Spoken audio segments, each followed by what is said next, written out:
"What are you doing in my home?" I shouted with all the force I could muster. My heart raced so intensely, it felt like it might explode.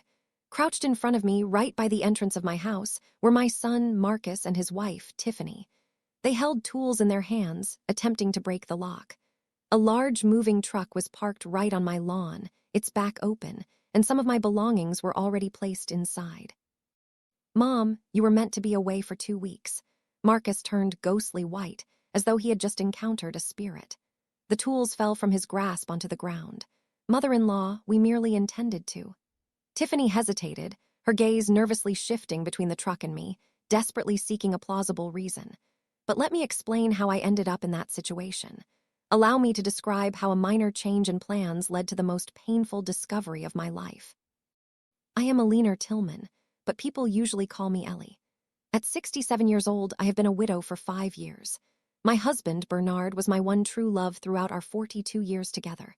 After his passing, I believed I would never again experience that overwhelming, deep sorrow.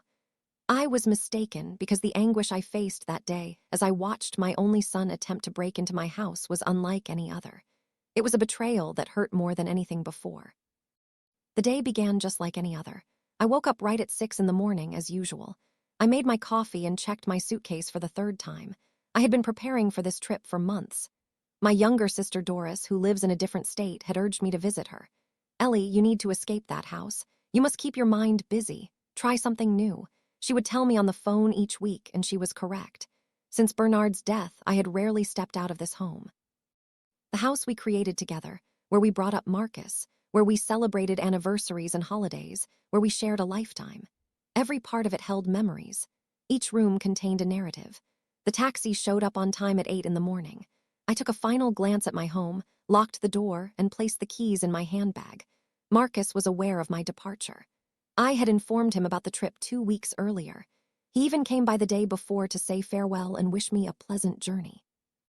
Now I understand that the trip had a totally different reason. The airport was busy as always. I completed my check-in, passed through security, and settled in the waiting lounge with a book I love. My flight was supposed to depart at 11 in the morning, but at 10:30, an announcement came through the speakers stating that our flight was canceled because of issues with the plane. They offered to move us to another flight the next day, but something inside me urged me to go home.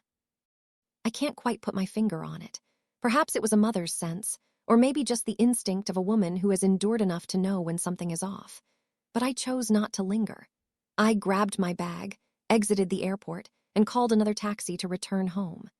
The journey back took 40 minutes. I gazed out at the familiar roads of my city, contemplating whether I should book a flight for the following day, or if it was a sign that I should avoid traveling altogether. Bernard always claimed I was overly superstitious, yet he also trusted in fate's signs. As the cab turned onto my street, something drew my attention instantly. There was a big truck parked directly outside my home. It was one of those rental moving trucks you use for a day. At first, I thought perhaps a neighbor was relocating, but as I approached, anxiety churned in my stomach. The truck had taken up precisely the space in front of my driveway, and the back door was wide open. I paid the driver and stepped out of the taxi with my suitcase, each step feeling incredibly heavy. My legs quivered a bit. Something was seriously off. I sensed it deep inside me. I slowly walked up the pathway, and that's when I spotted them. My son, Marcus, my only child, the young man I nurtured, fed, and comforted during his nightmares, was crouched in front of my door with a tool in his hand. Next to him, his spouse Tiffany held a screwdriver.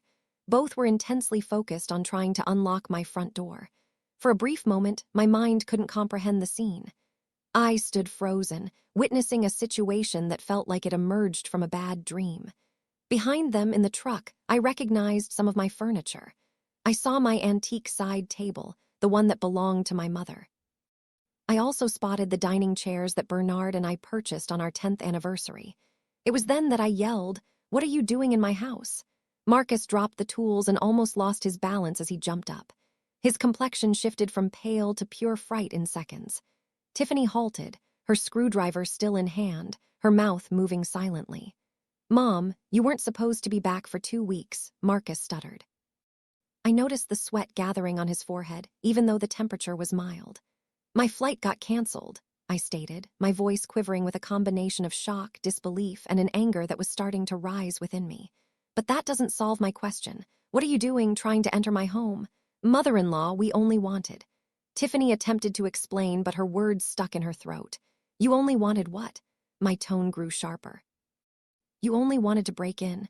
You intended to take my belongings while I was away.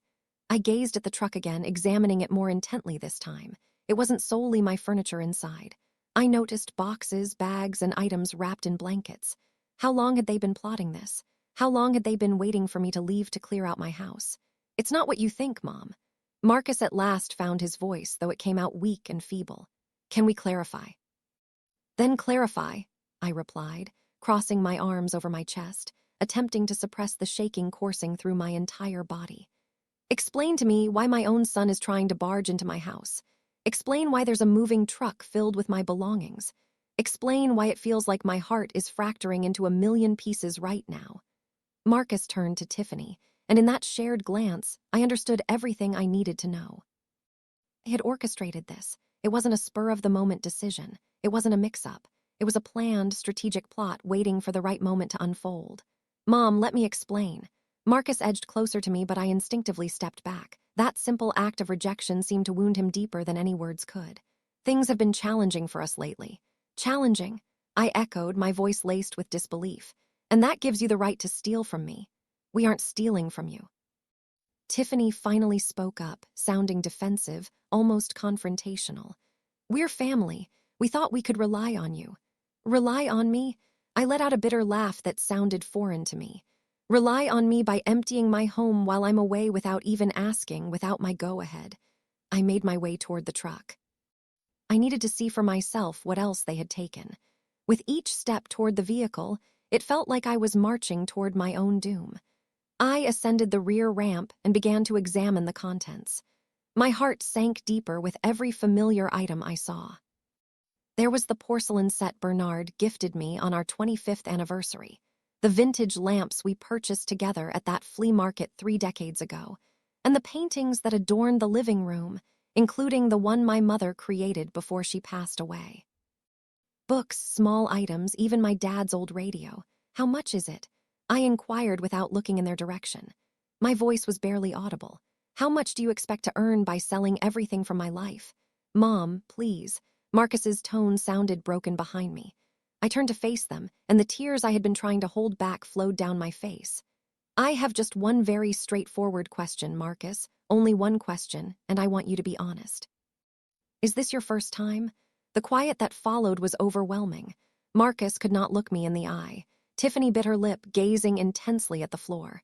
Answer me, I insisted, my voice shaking. Is this the first instance you've entered my home without asking me? Tiffany began, but Marcus interrupted. No, he finally confessed. And with that one word. I felt like someone had taken the breath away from me. This isn't new for us. When you went grocery shopping, when you saw Doris, and during your doctor visits. I leaned against the truck for support as my legs felt like they might give out. How many times? I don't know, Mom. Several times over the last 3 months. 3 months. For 3 months, I had been in my own home, feeling secure. Feeling comfortable. While my own child had been sneaking in and out like a burglar. All those instances, I sensed something was off. All those times I thought I was becoming forgetful, convinced that I moved something to a different location. It wasn't just my imagination. It was real. What have you taken? I inquired, even though I wasn't sure I wanted to hear the response. Before today, what else did you take? Tiffany and Marcus exchanged another look. That unspoken understanding of couples who know secrets. Just small things, Tiffany murmured, items we believed you wouldn't notice immediately. Like what? I pressed, feeling anger rising again in my chest. Some jewelry, Marcus confessed in a whisper. A few silver candle holders, several old books we thought were valuable. Each word felt like a blow to my heart. My mother's jewelry, I murmured. The pearl earrings she gave me before she passed, the necklace she wore on her wedding day. I thought I had misplaced them. I searched all over the house for weeks. We needed them, Marcus tried to defend himself. We had debts. We had to pay them. Then you should have reached out to me for help. I erupted, my voice ringing out down the street. I am your mother, Marcus. If you were in need, if you faced difficulties, you could have come to me. However, you opted to steal from me. You made the choice to betray the trust I had in you in the most devastating manner. We were aware that your financial situation was tight. Tiffany interjected, her tone turning defensive once more. You often mention that your pension hardly covers your expenses, that you have to be careful with every dollar. And that gives you the authority to make decisions for me, I shouted back. That gives you the right to invade my home like criminals and take what you please. I descended from the truck and approached my front door. I needed to enter. I had to find out what else had been disturbed, what else had been touched by the hands I once believed cared for me. With shaking hands, I retrieved my keys and unlocked the door. At first glance, my house seemed normal. Yet, upon closer inspection, when you know every detail of your home, you can identify the voids. I could see the empty spots where my belongings used to be. The shelf that held my grandmother's crystal figurines was bare. The cabinet that held Bernard's collection of antique watches had its doors ajar with its shelves emptied. I walked to my bedroom in a daze. Marcus and Tiffany trailed behind me, hesitating to draw nearer. I opened the drawer in my dresser, the one that housed my most cherished possessions. It was almost empty. The locket, I murmured, my voice sounding empty, lifeless. The gold locket Bernard gifted me on our last anniversary together. It displays photos of us when we were younger. Where is it? Silence filled the room. Where is it? I yelled, turning towards them with a rage I had never previously experienced. We sold it, Tiffany confessed quietly. 2 weeks ago, we needed the money for rent to avoid eviction. I felt like my heart had been torn from my chest. That locket was my most treasured possession. It was Bernard's final gift, the last tangible reminder of our love that I could physically hold. And they had sold it. They had disposed of it as though it were just another worthless item. How much? I inquired, my voice trembling with suppressed anger. How much did you receive for it? $200, Marcus whispered. 200. They had traded 42 years of marriage, memories, and love. For a measly $200. I sat on the edge of my bed, knowing that if I didn't, I would completely break down. Tears streamed down my face, and I didn't attempt to hold them back. Marcus moved closer, trying to place his hand on my shoulder, but I recoiled violently. Do not touch me, I spat with a cold tone. Don't you dare touch me. I'm so sorry, Mom, Marcus cried. We didn't want it to reach this point. We thought if you were gone for 2 weeks, we could take enough things to fix our issues and you wouldn't have to find out. And then what? I inquired, staring right into his eyes. Then what, Marcus? When I returned from my trip only to find my house stripped bare, what would you say? That there was a break-in? Were you planning to lie to me while I grieved for all that I cherished? He remained silent because nothing he could say would excuse their actions. Who else have you given my belongings to? I pressed on. I had to uncover everything. I had to grasp the full extent of this betrayal. Where are my mother's jewels? What about Bernard's watches? Where is my grandmother's crystal collection? There's a pawn shop on 7th Street, Tiffany said quietly. We took most of the items there. Some were sold online in those buy-and-sell groups. And the money, I asked, what did you do with the money gained from selling my cherished items? We had bills to pay. Marcus began to elaborate. The credit card was maxed out. We were behind on 3 months' rent. The car was on the verge of being taken back.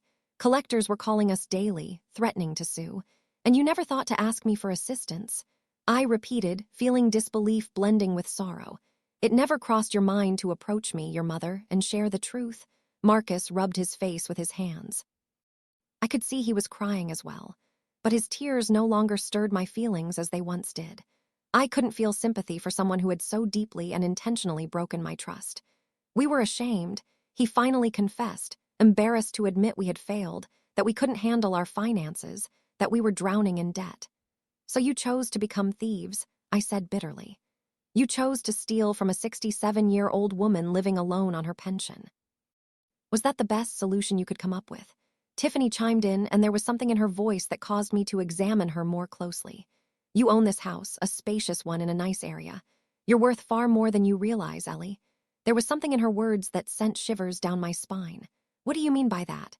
Tiffany glanced at Marcus, looking for approval or reassurance. I wasn't certain. He slightly shook his head, but she seemed to disregard him. This home has a value of at least $300,000, Tiffany remarked, her voice breaking the stillness of the space like a heavy object. It might be worth even more.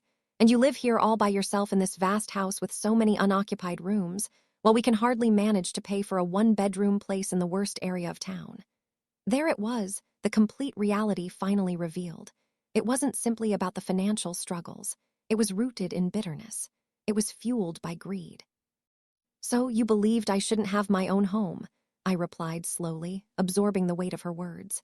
"You thought I had more than enough while you had so little. That's not right." Tiffany raised her voice, her face showing no sign of regret. "We work 60 hours every week just to get by, while you remain here by yourself in this enormous house." "This isn't a mansion," I answered, my voice shaking. "This is a home that Bernard and I created through 4 decades of hard work.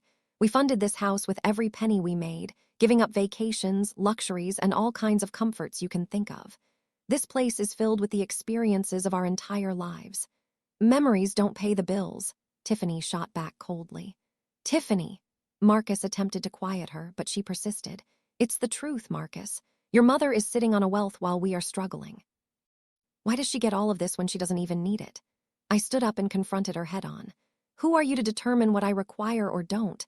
Who authorized you to judge my life? Someone needs to speak the truth." Tiffany folded her arms defiantly. "Marcus will never do it because he's too afraid. But it has to be said. You're watching us go down while you possess more than you could ever use in 2 lifetimes. And your answer was to take from me." My voice grew louder again. "Your brilliant plan was to wait until I left so you could clear out my house and sell everything I own. What was next on your agenda? Were you planning to sell the house as well? Was that part of your scheme?" The ensuing silence spoke volumes more than any admission could. "Oh no," I murmured, feeling my legs go weak again. "You were going to sell my house. That was the ultimate plan, wasn't it? Mom, no." Marcus tried to refute it, but his expression gave him away. "How?" I demanded. I had to grasp the extent of this plot. "How were you planning to sell my home without my agreement?" Tiffany laughed, lacking any humor. "Remember, Marcus has limited power of attorney. You assigned it to him 2 years ago when you had that surgery and needed someone to manage your affairs during your recovery." I felt like the ground was giving way beneath me. It was indeed true. Following my hip operation, I had given Marcus the authority to manage my payments and urgent tasks during my recovery period. This was meant to be a short-term arrangement. It was intended to assist me. That authority is restricted and specific, I mentioned, my mind racing in spite of the shock. "It doesn't permit you to sell my assets." Yet with a dishonest attorney and some false paperwork, Tiffany grinned maliciously. Much can be accomplished. "Enough, Tiffany," Marcus finally burst out. "Just be quiet." But it was already too late. She had revealed far too much. The entire scheme was laid bare before me in all its terrifying detail. They weren't just after my possessions. They aimed to take my home, the only place where I felt secure and where I could still sense Bernard's spirit. "Leave my house," I commanded calmly but firmly. "Leave right now." "Mom, please let me explain," Marcus said as he tried to come closer again. "There's nothing to explain," I cut him off. "I need you to exit my home at once, and you must return everything in that truck this instant." "We can't do that," Tiffany replied coldly. "Some of those items have already been sold. They're gone." "Then you will compensate me for them," I said, surprising myself with the strength in my tone. "You will repay me for the full value of everything you've taken, or I will contact the authorities." "You'd really call the police on your own son?" Tiffany mocked. "Don't be absurd, you're too weak to do that. Try me." I met her gaze directly, and something in my look seemed to frighten her since she stepped back. "Mom, please." Marcus was now crying openly. "We don't want this to turn out like this. We are family." "Family doesn't steal from one another," I responded, feeling each word tear at my heart. "Family doesn't secretly plan to take everything from their own. What you have done isn't how families act, it's how strangers and criminals behave." I took out my phone with shaking hands. Marcus noticed this and looked even more pale. "Who are you going to call?" he asked nervously. "First, I'll call Doris," I replied, nomming my neighbor and dear friend. "She witnessed this. I need someone here to observe what you've done. Then I'll call a locksmith because I am changing all the locks in this house today. After that, I will contact my lawyer, Mr. Davies." "Mom, you can't do this," Marcus begged. "You'll ruin our lives. If you involve the police, I'll get a record. I won't be able to find a job. You'll destroy us." "You have already ruined yourselves," I answered while dialing Doris's number. "I only acted foolishly by putting my trust in my own son." The phone rang twice before Doris picked up. Ellie. I assumed you were already on the plane. Doris, I need you to come to my house right now, I said, my voice trembling a bit. Something has occurred. I require a witness. I'm on my way, she answered without asking anything further. I could hear a door close in the background. Doris lived just 3 houses down. She would reach me shortly. I ended the call and glanced at Marcus and Tiffany. You have 2 options. You can remain here and wait for Doris, and then we can contact the police together. Alternatively, you can start putting everything back into that truck right now, and maybe, just maybe, I will think about not pressing charges. That's blackmail, Tiffany exclaimed angrily. I didn't correct her. This is justice. This is providing you with a chance you do not deserve. A chance I never received when you decided to make my home your personal shop.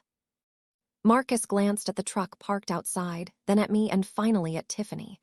I noticed the struggle on his face, the inner conflict between who he used to be and who he had turned into. Fine, Marcus finally said, his voice a tired murmur. We will return everything. What? Tiffany looked at him as if she couldn't believe it. Marcus, you have to be joking. We need that money. We need those items. Enough, Tiffany. Marcus rubbed his face, appearing drained and defeated. This has gone too far, much more than it should have. I can't believe you are giving up like this. Tiffany glared at him with disdain. I always knew you were weak, but this is beyond that. I'm not weak, Marcus cut in, his voice taking on a tone I had never heard from him before. I'm a thief. I'm someone who has betrayed his own mother. That's not strength, Tiffany. That's cowardice. For the first time since I got here, I detected real remorse in my son's eyes, but it was too late. The harm was done. The trust had shattered, and I wasn't sure it could ever be repaired. Start taking everything out of the truck, I commanded, folding my arms. Every single item. Marcus nodded and stepped outside. Tiffany trailed behind him, but not without giving me a look full of pure hatred. I stood in my bedroom. Staring at the empty drawer where my most precious belongings used to reside, I felt a void in my heart that I knew no returned item could fill. I heard quick footsteps outside, followed by Doris's familiar voice. Ellie, where are you? I'm in my bedroom, I replied. Doris came into the doorway, panting from her run. She was a woman of my age, 65, with short gray hair and sharp eyes that observed everything. We had been neighbors for 2 decades. And my closest companion for 15 years. What in the world happened? I thought, oh my goodness, is that Marcus I see out there? Her eyes opened wide in shock as she noticed my son and his spouse taking furniture out of the truck. What's happening? I shared everything with her, every hurtful detail, every heartbreaking truth. Doris listened quietly, her face shifting from shock to disbelief and then to anger. That despicable person, she remarked once I finished. That ungrateful wretch after all you've done for him. I am at a loss, Doris, I confessed, feeling tears threaten to fall again. He is my child, my only child. How can I call the police on him? How can I ruin his existence? He has destroyed his own life. Doris rested her hand on my shoulder. And he nearly wrecked yours as well, Ellie. What they have done is serious. It's not merely stealing. It's planned out. It's intentional. They have been entering your home for months. I am aware, I whispered. I know all of that. But he will always be my son. And you are still his mother, Doris answered firmly. A mother who deserves respect, love, and truth. Not betrayal, not stealing, not deceit. We went down the stairs together and stepped out to the front of the house. Marcus and Tiffany were taking the furniture out with slow, resentful actions. They had already brought back several items, but the truck was still partially loaded. How much more is there? I inquired. A fair amount, Marcus answered without meeting my gaze. It took us all morning to pack it. Then it will take you all afternoon to unpack it, I stated with no sympathy. I want every single item returned to its exact spot, every piece of furniture, every box. Every single thing. Doris remained with me, a quiet yet supportive presence. We observed Marcus and Tiffany working, perspiring under the afternoon sun. Neighbors began to emerge, curious about the truck and the odd scene. I could hear whispers, the gossip, the speculation. Mrs. Rodriguez from next door approached with caution. Ellie, is everything okay? I thought you were out of town. The trip was called off. I replied briefly, not wanting to elaborate. Oh, what a pity. Well, if you need anything.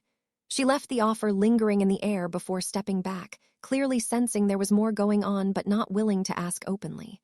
2 hours went by. The sun was starting to set when the truck was finally empty. I went into the house to check things, with Doris close behind me. The furniture had been returned. But everything seemed altered. It was no longer my safe haven. Now it felt like a place that had been breached, intruded upon, and tarnished. "A lot of things are gone," I remarked, gazing at the voids that lingered. The rings, the timepieces, the pendant, the collection of crystals. "We sold them, Mom," Marcus confessed as he joined us. "We cannot return them since we no longer possess them." "Then you must provide me with a list," I stated firmly. "A thorough account of everything you disposed of, where and when it happened, and the price it fetched. You will compensate me for the actual worth of each item, rather than the meager amount you might have received at the pawn shop." "We don't have that kind of cash," Tiffany argued. "We explained that we are financially struggling." "Then you will acquire the funds," I responded coldly. "You will take on additional work. You will do whatever is necessary, but you must return every dollar. And if we are unable to..." Tiffany questioned me. "Then I will file a police report," I stated plainly. "I have a witness now," gesturing towards Doris. "I have proof of attempted burglary. I have your recorded admission." I raised my phone and observed how both of them turned pale, realizing I had been documenting our conversation since Doris got here. "That's unfair," Tiffany accused. "No," Doris interjected in a chilling tone. "That's clever. That's safeguarding yourself from individuals who clearly lack integrity." Marcus slumped down on the couch, looking utterly defeated. "How much time are we allowed?" "I determined then and there you have 1 month. 1 month to gather the money and return what you owe for everything you took. If not, I will report it to the police with all the evidence I have." "1 month isn't sufficient," Tiffany disputed. "The total of our debts exceeds $15,000, and that doesn't include what we owe you." "That's not my concern," I replied. Each word stung because I recognized I was shutting a door likely forever. "You had 3 months to steal from me. Now you have 1 month to repay me. You are heartless." Tiffany spat those words. I didn't correct her. "I am just something you clearly fail to grasp." I retrieved my phone again and dialed another number. This time, it was the locksmith I had called when I lost my keys several years back. "Hello, this is Linger Tillman. I need to replace every lock in my house, all of them. Can you come today? It's urgent." The locksmith assured me he would arrive within an hour. I ended the call and turned to Marcus and Tiffany. "You have 1 hour before the locksmith gets here," I informed them. "After that, you will no longer be able to enter this house at all without my explicit permission." "Mom, please," Marcus pleaded, rising to stand before me with his hands outstretched. "Don't do this, I'm still your son." "A son who betrayed me," I retorted, feeling my heart shatter with each utterance. "A son who schemed to take my home. A son who sold the last memento from my deceased husband for a mere $200. "I was in a tough spot," Marcus wept. "I didn't know what else to do. You could have reached out to me for help." I repeated for the 10th time. "You could have been honest with me. Yes, I may not have a lot of money, but I could have sold some things myself. I could have taken out a loan. I would have found a way, but you robbed me of that choice. You stripped me of my right to control my own life and my own belongings." "I'm sorry." Marcus was now openly sobbing. "I truly am, Mom. I wasn't thinking straight." "You were only thinking of yourself," I said sadly, "only of your own needs." Doris gently touched my arm. "Ellie, why don't you take a seat? You've had a really tough day. I can watch over things until the locksmith gets here." I nodded, suddenly feeling drained. The emotional weight of the day, the shock and the betrayal, hit me like a massive wave. I took a seat in my favorite chair, the one Bernard and I had chosen years ago, and closed my eyes. I could hear Doris speaking to Marcus and Tiffany in a low but firm tone. She made it known that she would remain until they departed. The sounds of traffic outside, the birds chirping in the trees of the garden, these normal sounds suddenly seemed part of a different life, a different existence where my son wasn't a criminal. When I opened my eyes, the locksmith had arrived. He was a man in his middle years named Mr. Henderson, who had previously worked on my home. He greeted me with a friendly smile that faded upon noticing my expression and the tense mood in the room. "Mrs. Tillman, you indicated it was urgent," he remarked, glancing cautiously at Marcus and Tiffany, who sat quietly at the far end of the room. "Yes, I need all the locks changed," I affirmed, struggling to rise. "The front door, the back door, and the garage door," Mr. Henderson asked, taken aback. "That will be roughly $400 including labor."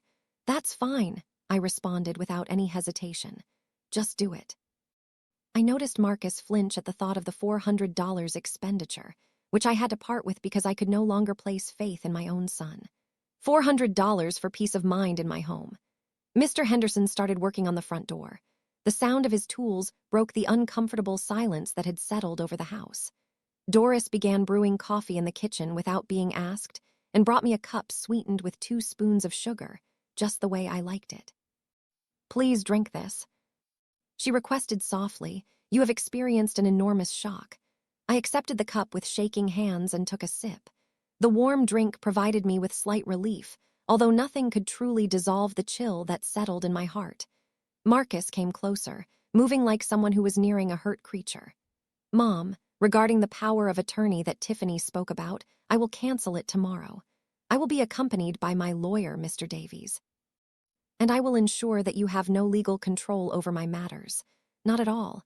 I cut him off before he could keep speaking.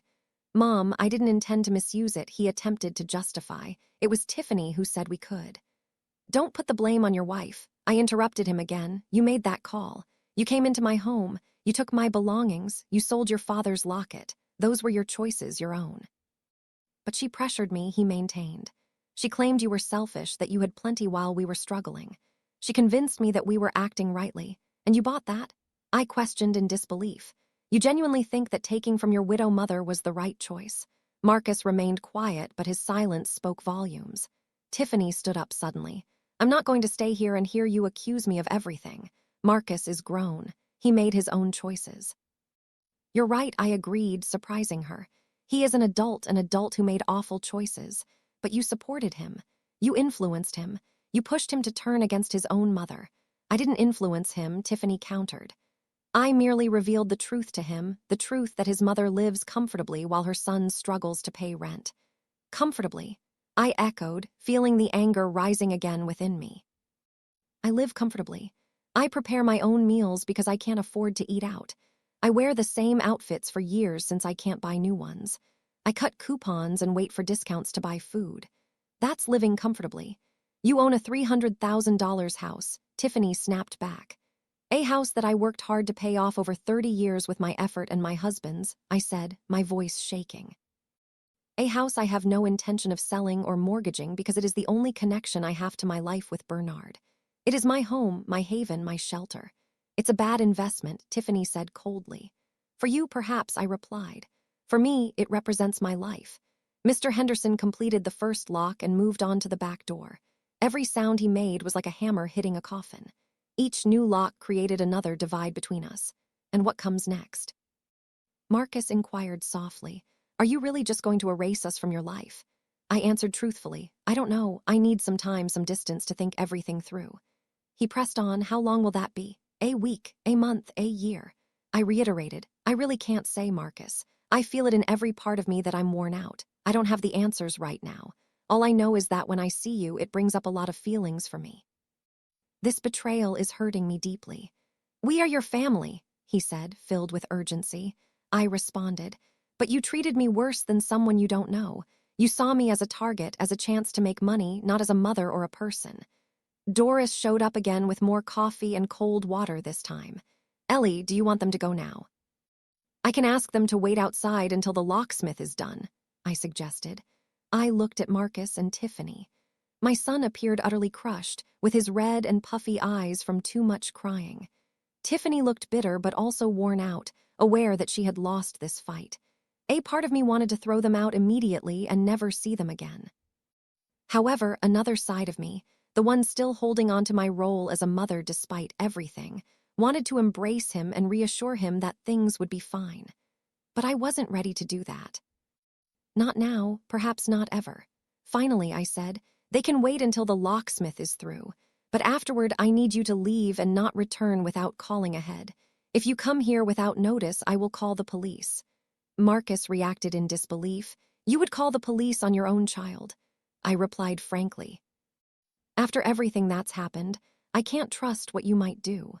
So yes, I will involve the police if it becomes necessary for my safety." Those words seemed to strike him harder than anything else I had said. He slumped back on the sofa, burying his face in his hands, crying quietly. "Mister." Henderson worked for another hour, changing 3 locks altogether, then handed me a full set of new keys. He offered to put in extra security deadbolts, but I said no. I had already spent enough for one day.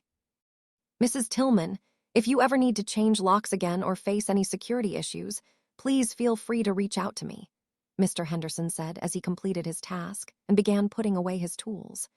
He handed me his card and gave me a caring look, as if he grasped more of the situation than I would have preferred. I paid him in cash, money I had set aside for emergencies. I never thought I'd face a situation where I needed to protect myself from my own son. Once Mr. Henderson left, I turned to Marcus and Tiffany. It's time for you both to leave. Marcus rose slowly, looking as if he were headed to his own execution. Mom, can I at least give you a hug? Can I at least have a proper farewell? I gazed at my son, the child I had nurtured, the infant I once cradled, the adolescent I assisted with studies, and the young adult I had seen marry with dreams and affection. Yet now I felt emptiness, a gap where love without conditions once existed. No, I replied quietly, I can't stand for you to touch me right now. The anguish was visible in his eyes, and a small, mean part of me felt a sense of satisfaction. I wished for him to experience even a small part of the hurt I was enduring. I get it, Marcus murmured. Mom, I'm very sorry. I'm sorry for everything that happened. I know these words are meaningless now, but I'm saying them anyway. You're correct, I replied with an empty tone. Those words hold no value. Tiffany remained silent. She picked up her bag and moved towards the exit. Marcus followed after giving me one last glance, a look filled with sorrow and regret. Remember, I said before they departed, you have 1 month to gather the money and return what you took. If not, I will report everything to the police. We will get it, Marcus assured, but his tone lacked confidence. And then they left. I heard their footsteps fading, the engine of the moving truck starting up, and the vehicle driving away down the road. For the first time that day, it was quiet. Doris secured the door and locked it with a new bolt. The sound was conclusive, final. Ellie, Doris called softly as she sat beside me. Are you all right? No, I admitted, and at last I let the tears stream down. I'm not okay at all. Doris wrapped her arms around me while I cried. I wept for lost innocence, for shattered trust. For the bond that might never heal. I wept for the son I once believed I had, and for the man he had truly turned into.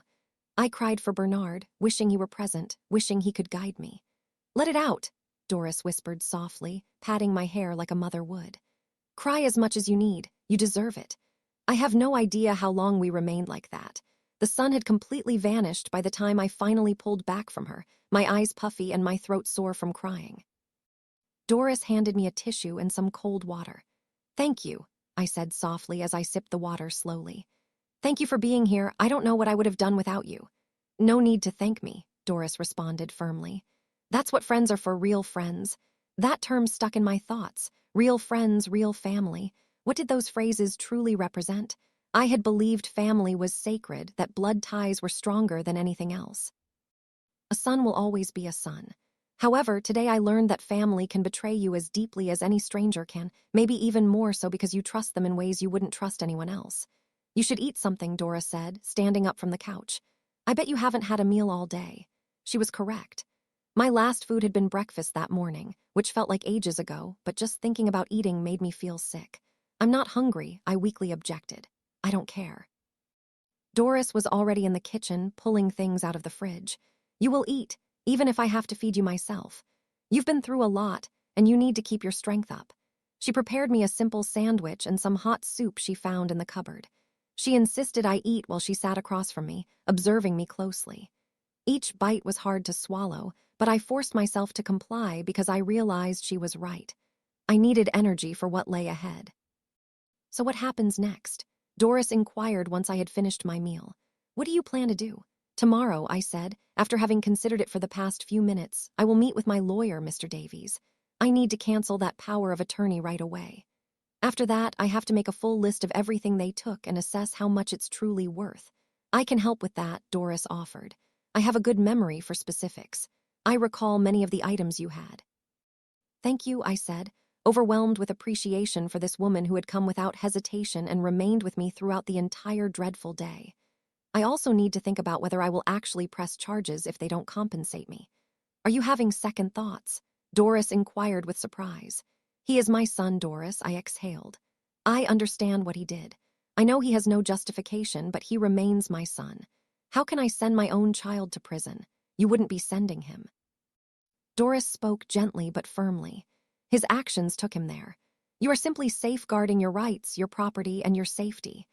I understand that in my mind, I admitted, but my heart feels differently. It tells me he is my baby, the child I raised, fed, and cared for when he was unwell. That child has grown up, Doris said softly, and the man he became made choices that come with consequences. You can't shield him from the repercussions of his actions indefinitely, Ellie. At times, love involves allowing others to confront their mistakes. Her remarks were logical, yet that didn't make them easier to accept. Dora remained with me until the late hours. Together, we examined every room in the house, listing what had been returned and what was still absent.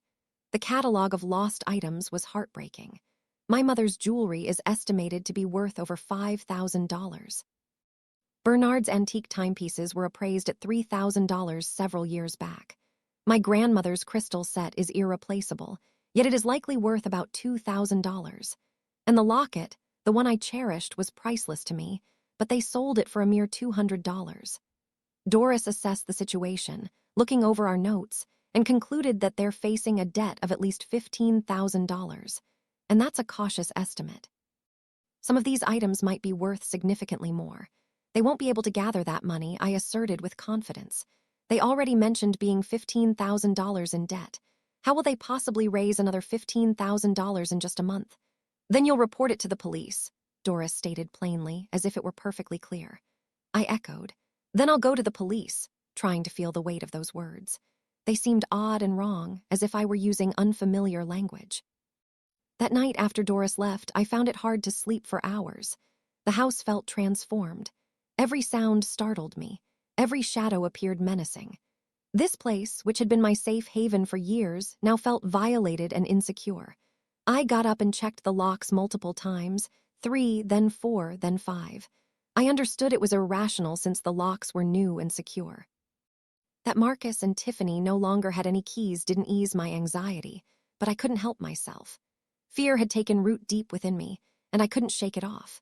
Eventually, at around 3 in the morning, I dozed off on the couch with all the lights blazing, unable to bear the thought of sleeping in my bedroom where much of the conflict occurred. I woke with sunlight pouring through the windows and my body sore from an awkward position. For a brief moment, I forgot everything. Then the memories surged back like a chilling wave, and I had to take several deep breaths to suppress the urge to cry again. I compelled myself to rise, brew coffee, and attempt to maintain a normal routine, despite the fact that nothing felt normal. I called my attorney, Mr. Davies, as soon as his office opened at 9 in the morning. Mrs. Tillman, what a surprise. He greeted me with his professional yet warm tone. How can I assist you? I require an urgent appointment, I replied. I stated, attempting to maintain a calm tone. I wish to cancel a power of attorney and maybe talk about pressing criminal charges. There was a brief silence on the other end of the call. Criminal charges? Is everything okay? I admitted no, everything is not okay, but I'd rather discuss it face to face. He replied, I can meet you this afternoon at 2. Does that sound good? I responded, that works perfectly. I will see you then. The next few hours were spent getting ready for the meeting. I arranged all my notes, the recording from the incident involving Marcus and Tiffany, the images of the moving truck, and the items being returned. Doris was correct about keeping thorough records. If the police were going to be involved, I required strong proof. At 1:30, I put on my best outfit. It was one that Bernard always mentioned made me appear confident and graceful. I needed to feel that strength today. I needed to feel as if I still had some control in my life. Mr. Davies' office was located downtown, in an old but well-kept building. I had known him for quite a long time. He had helped with the sale of our first home. He had assisted with Bernard's will. He had always been there during important legal events in my life. His secretary quickly guided me in. When I walked in, Mr. Davies got up from his desk, and his worried look indicated he noticed something off about my appearance. It revealed the pain I had gone through. Mrs. Tillman, please take a seat, he invited, pointing at a cozy chair in front of his desk. You seem fine.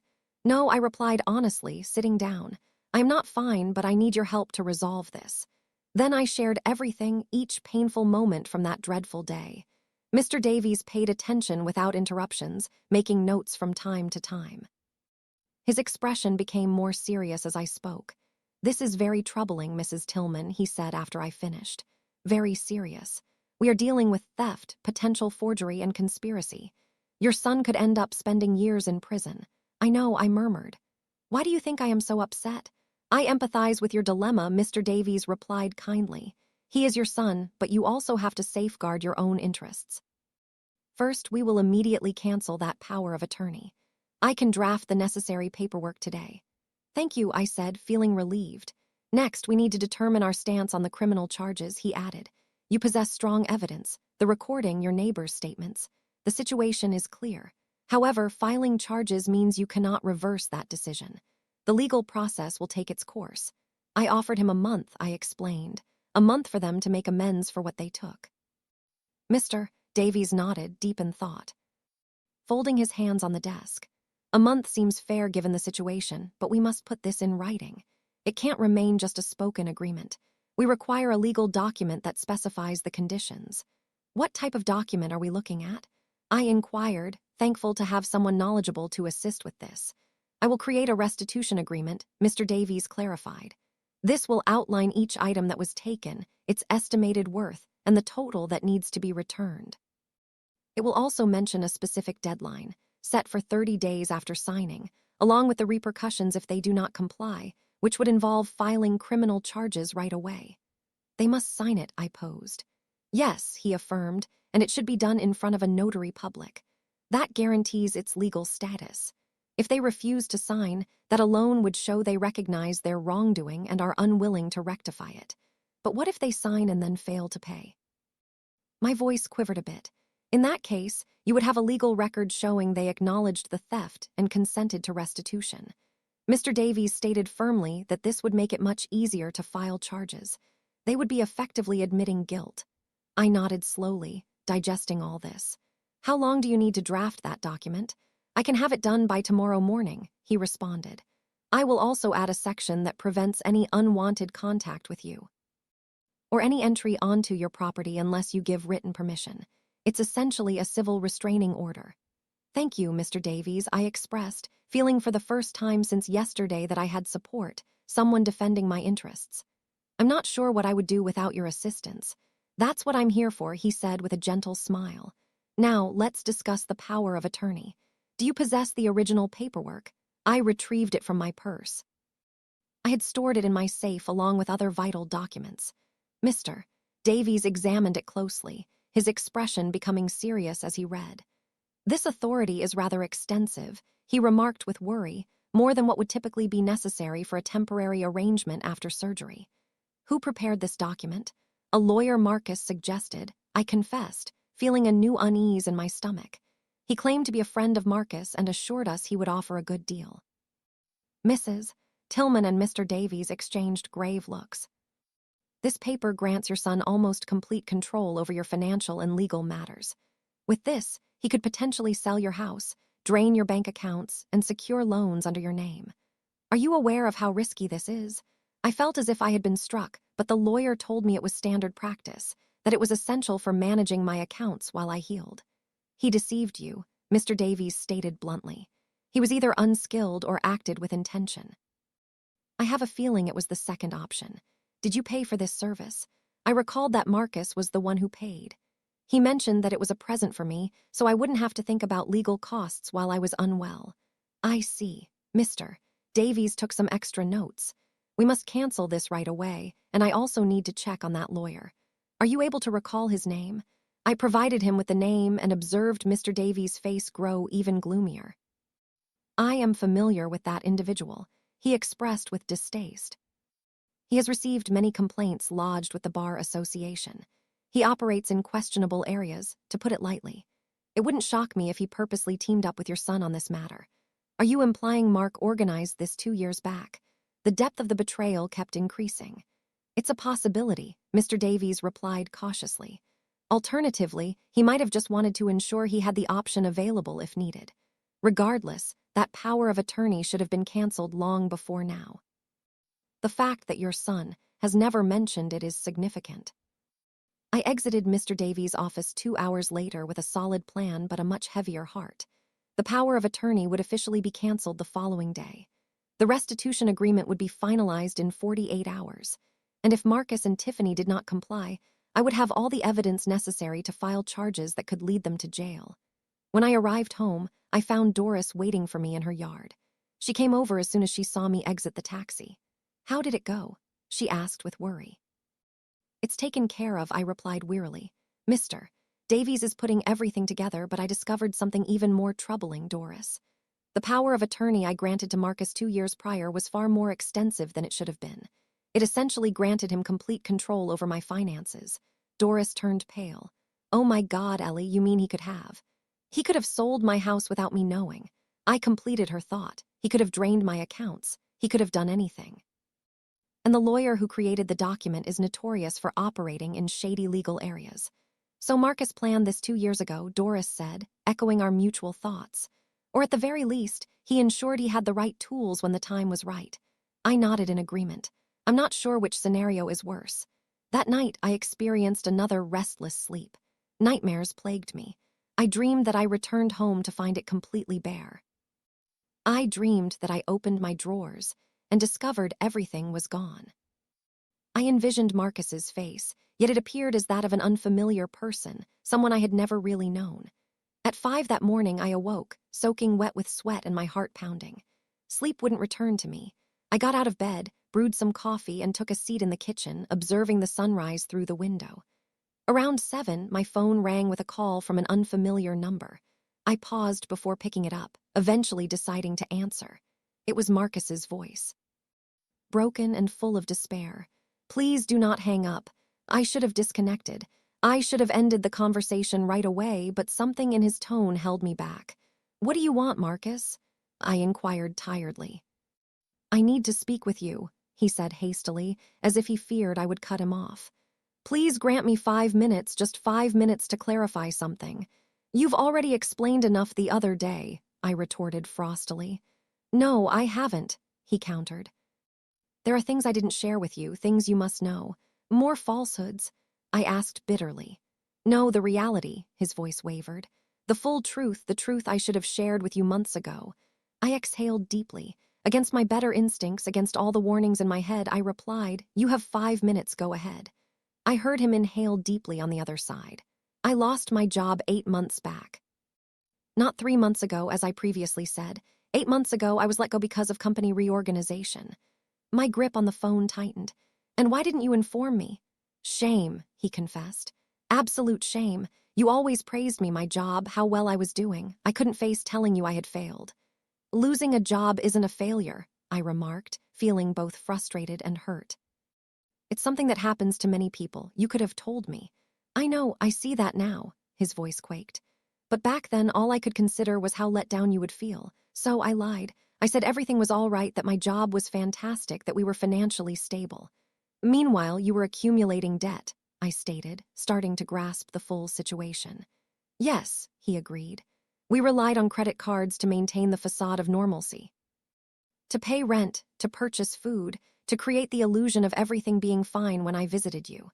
Then the debts mounted to the point where we couldn't even handle the minimum payments. And that's when you decided to rob me," I stated bluntly. "That's when Tiffany began talking about you," Marcus replied. "About how you lived alone in that large house, about all those valuable old items you owned." I initially dismissed her, but the debts just kept increasing. The calls from the debt collectors wouldn't cease. We were on the brink of eviction. Then you thought involving your mother would solve everything. I finished his thought for him. "It wasn't like that," he weakly argued. "Or perhaps it was. I'm not sure anymore, Mom. My mind was so jumbled." I felt utterly desperate. Tiffany kept insisting we'd only take a few things, items that wouldn't be missed immediately, just enough to get out of our predicament. "And what about the locket?" I inquired, my voice trembling. "Was that just sufficient to help you out of trouble?" There was silence on the line. Then in a soft voice, "We had to pay the rent. We were set to be thrown out that day. The locket was the quickest valuable thing we could find. Mom, I'm truly sorry. If only I could turn back time." "But you can't," I cut him off. "You can't rewind to the past, Marcus. You can't change what you've done. You can't restore the trust that you shattered. I understand. Marcus cried on the other end.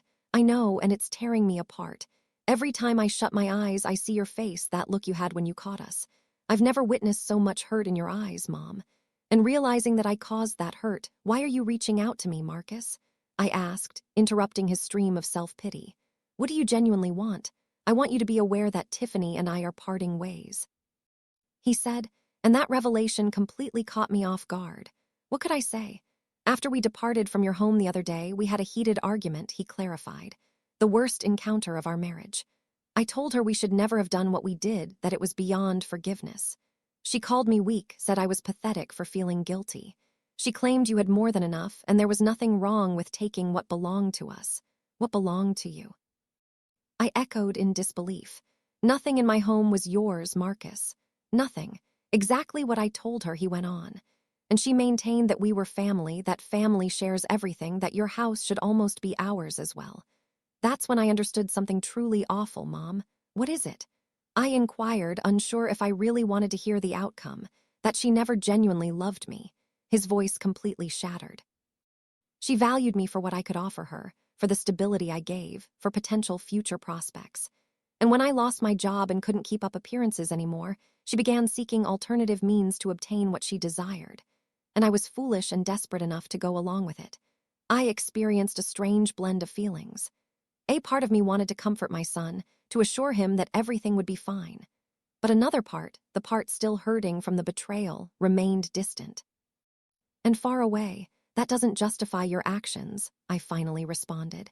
Tiffany might have come up with the idea, but the choice was yours. You came into my home. You took my belongings. You sold your dad's locket. You're right, he acknowledged. I'm going to fix this, Mom. I started a job yesterday. It's not a great one, just a night shift at a warehouse. But it gives me $20 an hour. I also found a second job during the day at a gas station. With both jobs, I can earn about $2,500 a month. I did some quick math in my head. That wouldn't be enough to cover $15,000 in a single month. I know, he replied with annoyance. I've been thinking about it nonstop. I'm trying to sell my car. I can get around $5,000 for it, and I have some other things I can sell, like my computer, my guitar, anything valuable. And what about Tiffany? I inquired, is she helping with this? She left, he replied. She took her stuff last night and went to stay with her sister. She said if I was foolish enough to mess up our lives for a self-centered old woman, she didn't want to be involved. The term self-centered old woman struck me hard. That's how she viewed me. She probably had for years, and I had been too oblivious to see it. So you're on your own, I noted. Yes, he confirmed. But maybe that's what I need. Perhaps I've needed solitude for quite some time to discover who I truly am without anyone else directing my thoughts or actions. Marcus, I appreciate you reaching out and sharing all of this, I said cautiously. But it doesn't change the reality. My lawyer is working on a restitution agreement. You'll need to sign it in front of a notary. If you can't pay the full amount within a month, I will have to take legal action. I understand. He replied in a weary tone, and I accept that. Whatever you choose to do, Mom, I accept it. I deserve this. It's not about what you deserve, I responded, feeling exhaustion with every word. It's about protecting myself, ensuring this never happens again. It won't happen again, he vowed earnestly. I swear it on Dad's memory. I will never repeat this mistake. The reference to Bernard pierced my heart. Don't swear on your father, I said, my voice shaking. Don't mention his name in this context. He would be heartbroken if he knew what you did. I know, Marcus wept. And that's what pains me the most, that I let down both you and the memory of my father. We ended the call soon after. There wasn't much left to discuss. Marcus assured me he would be ready to sign the agreement once it was completed. I didn't guarantee anything at all. I couldn't guarantee forgiveness. I couldn't guarantee that our relationship would be mended. All I could promise was that I would consider everything he had mentioned. A couple of days later, Mr. Davies reached out to inform me that the agreement was finalized. That afternoon, Marcus visited his office, appearing worn out and drained. Dark bags were under his eyes, resembling someone who hadn't rested in quite a while. He appeared lessened in size. His clothes fit him loosely. "Hi, Mom," he greeted me, his voice almost a whisper. "Marcus," I responded with a small nod. Mr. Davies conducted a meeting and went over the details of the agreement. Marcus listened quietly, occasionally nodding his head. Once Mr. Davies was done, Marcus signed without asking any questions or attempting to negotiate. His hand quivered slightly as he wrote his name on the document. "I realize I might not be able to pay it all off in just 1 month," he declared after putting his signature down, "but I want you to know that I will give it my all. And if I fail, I'll accept the repercussions. I won't run off. I won't hide. I will confront what I've done." I nodded, unable to trust my voice to respond. Seeing him in such a state, so shattered and defeated, pierced my heart despite everything. He remained my son. That aspect would always remain unchanged, regardless of his actions. The next few weeks were among the hardest I have faced in my life. Each day, I woke up burdened by the choice I had to make. Marcus called me weekly to update me on his progress. He had sold his car for $4,000. He got rid of his computer, guitar, television, and everything else that held value. He found a third job that he worked over the weekends. He was putting in nearly 80 hours weekly and hardly getting any rest. "I have saved up $10,000, he let me know by the third week. "I know it isn't enough, but I'm making an effort. Mom, I swear to you, I am trying." Doris came by to see me every day. She brought meals, encouraged me to take walks, and helped me stay grounded. One afternoon, while sharing tea in my living room, she posed a question I had been steering clear of. "What are you planning to do when the month ends?"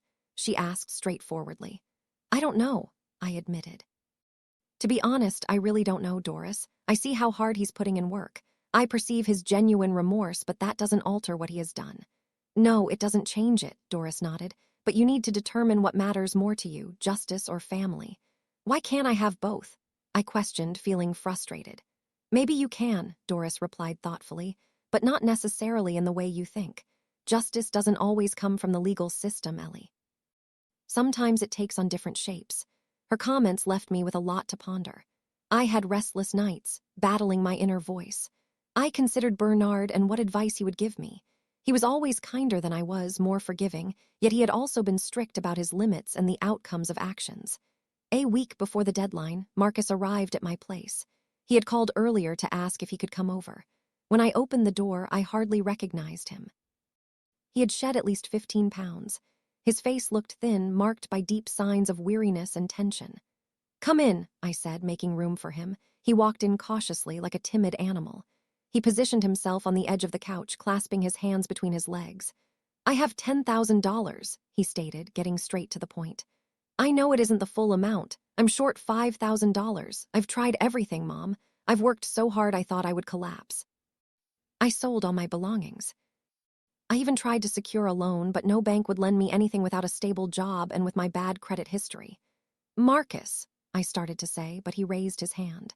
"Please let me finish," he begged. "I'm aware the agreement states that if I don't pay the total amount, you'll take legal action. I completely understand and accept it.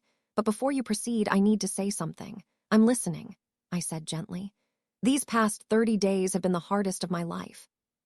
He started, his voice shaky. "But they have also been the most enlightening. Working various jobs, living by myself, having time to reflect on my actions and the person I had become. I came to a realization, Mom." "What is it?" I asked. "I recognized that I lost my path a long time ago," Marcus went on, tears rolling down his face. "When Dad passed away, I didn't know how to cope. Instead of talking to you, instead of dealing with my sorrow, I just buried it. I concentrated on work, on pretending to be fine, on becoming the man I thought I needed to be." I felt my throat tighten. We hadn't genuinely discussed Bernard's death, not in the way we ought to have. We both carried our pain in silence, each attempting to shield the other. "Then I met Tiffany," he continued, "and she was so confident and determined, making me feel like I could regain my strength. But what she was really doing was allowing someone else to dictate my choices, telling me who I should become." "Marcus, everyone makes mistakes in relationships," I said softly. "That doesn't excuse it." "I know," he cut in. "I'm not trying to excuse anything. I just want to clarify how I ended up thinking stealing from my own mother was an acceptable choice. I had lost my sense of right and wrong. Mom. I had forgotten who I truly was." He brushed his tears away with his hand, a movement so reminiscent of his childhood that it struck a chord in my heart. "These 30 days spent working hard, living with nearly nothing, confronting my actions, Felt like emerging from a bad dream, he said. Then I came to another realization.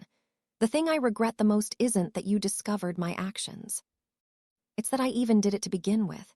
It's about how I broke the values that Dad instilled in me, everything you taught me regarding truthfulness and integrity. What do you want me to do with this? I questioned, my voice trembling. What do you expect me to say? Nothing, he answered, catching me off guard. I don't seek your forgiveness. I do not assume you will overlook my mistakes. I just wanted you to understand that these 30 days transformed my life. They showed me the person I never wished to be again. Regardless of your choice, whether you decide to file charges or not, I am committed to spending my life striving to be the person Dad would have wanted me to become. We stayed quiet for what felt like an eternity. I could hear the sound of the wall clock, the same one Bernard and I purchased during our European trip 25 years ago. Each tick sounded like a reminder of the heavy decision ahead of me. Do you still have the $10,000? I finally inquired. Marcus nodded, retrieving a thick envelope from his coat. It's all in cash as we agreed. I accepted the envelope, feeling its heft in my grip. $10,000 earned through 30 days of hard labor, sacrifice, and facing the results of my actions. It wasn't the entire amount, but it showed a sincere effort. I'm keeping this, I stated. I noticed his shoulders relax in relief. But I am not going to file charges, not just yet. His voice carried a hint of cautious optimism. Listen to me carefully, Marcus, I said firmly. I am not forgiving your actions. I am not claiming that everything is fine. I acknowledge your effort, I see your true regret, and I don't think sending you to prison will heal our relationship or recover what I lost. Then what? He began to ask. The remaining $5,000, I continued. You will repay that with time. With time? He asked, puzzled. Once a week, I elaborated, an idea coming to me as I spoke. You will come to my home and assist with necessary tasks, repairs, yard work, or whatever I need, and we will talk. We will have meaningful conversations, not just chit-chat. We will discuss your father, your sorrow, and how to rebuild trust. I noticed the astonishment on his face. Are you giving me another opportunity? I'm offering you a chance to earn back my trust, I clarified, but make it clear that the locks are still changed. You won't have access to this house again. If you wish to see me, you will need to call beforehand. If I require assistance, I will reach out to you. But you will not enter my home without an invitation ever again. Do you understand? Understood. He nodded earnestly. Mom, I swear I won't let you down again. I hope that's true, I replied. I felt a burden lift from me. Because this is your final opportunity, Marcus. If you betray my trust again, there will be no further discussions. I will take legal action without hesitation. I won't, he assured me. I promise on Dad's memory and everything valuable. I won't disappoint you again. When he brought up Bernard this time, it didn't sting as much since I could see my husband approving of this choice. He always believed in giving people second chances. He always had faith in forgiveness, but he also recognized the need for limits and accountability. Marcus lingered a bit longer. We shared coffee together, something we hadn't done in a long time. The start of our conversation was awkward, filled with hesitations and uneasy silences, but soon we started discussing meaningful topics. He shared how tough it was to lose his father and how he felt he had to be strong for me while he was also feeling lost. I shared my loneliness, mentioning how living in this large house reminded me of my losses. We should have talked about these things 5 years back, I finally said. Yes, Marcus agreed, but better late than never, I suppose. When he departed that night, I embraced him for the first time since our argument. It wasn't the same as before. There wasn't that unconditional warmth and trust, but it was progress, a small step toward something new. Perhaps with time and effort it could mend. Doris dropped by the next day, wanting to know my decision. I told her I'm not pressing charges, at least not for now. Are you certain? She inquired, examining my expression closely. No, I admitted genuinely. I'm uncertain about many things, but I do know that sending my son to prison won't return what I've lost. It won't bring back Bernard's locket. It won't restore my trust. It would just introduce more pain to a situation that is already filled with it. You are stronger than you realize, Doris said, holding my hand and wiser. I don't feel wise, I sighed. I feel exhausted. Forgiveness can be tiring, Doris remarked, but holding on to bitterness is even more exhausting and lasts longer. She was right, as she always was. In the weeks that followed, Marcus kept his promise. He reached out before every visit. He visited weekly to assist with household tasks. He fixed the garden fence that had been broken for months. He took care of the gutters. He painted the guest bedroom that had needed a fresh coat for years. We chatted. We discussed Bernard, recalling the happy times along with the challenging ones. We talked about his youth and the shared memories we cherished. Gradually, we started to recreate something. What we had before was gone forever. However, it was a new beginning, built on truth and clear limits rather than assumptions and blind faith. A few months later, while I was in my living room one calm afternoon, I noticed the house had changed. It no longer felt invaded or unsafe. It felt like my home again, although now I safeguarded it more carefully. The new locks were not merely metal and gears. They symbolized healthy limits and essential protection. I reflected on all that I had lost. My mother's jewelry, Bernard's timepieces, the cherished locket. I would never recover them. That hurt would always linger. Yet I had also gained something valuable. I had discovered my own strength. I understood that love doesn't mean allowing yourself to be harmed. I learned that forgiveness does not equate to forgetting or pretending nothing happened. I stood up and walked over to the front door. I ran my hand over the new lock. I recalled the words Doris had shared months ago, words that now held significant truth for me. Not every closed door represents resentment, I murmured to myself. Some are for safeguarding. As I shut my eyes, I sensed Bernard's spirit surrounding me in every part of the house we had created together. I felt a profound certainty that he would be proud of me, not simply for forgiving our son, but for prioritizing my own protection, for establishing boundaries, for realizing that genuine love necessitates respect and respect involves limits. Outside, the sun was starting to set, painting the sky with hues of orange and pink. It marked the end of the day, but also the start of something fresh, perhaps a more cautious way of living, yet also more aware, stronger, and more my own. For the first time in a long while, I felt at ease. Did you enjoy my story? Which city are you from? Let's connect in the comments.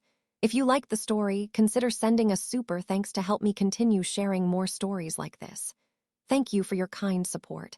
I can't wait to see your comments about the story. On your screen, you can find 2 new life stories that I highly recommend. There's a lot more on my channel, so remember to subscribe. See you in the next life story with love and respect.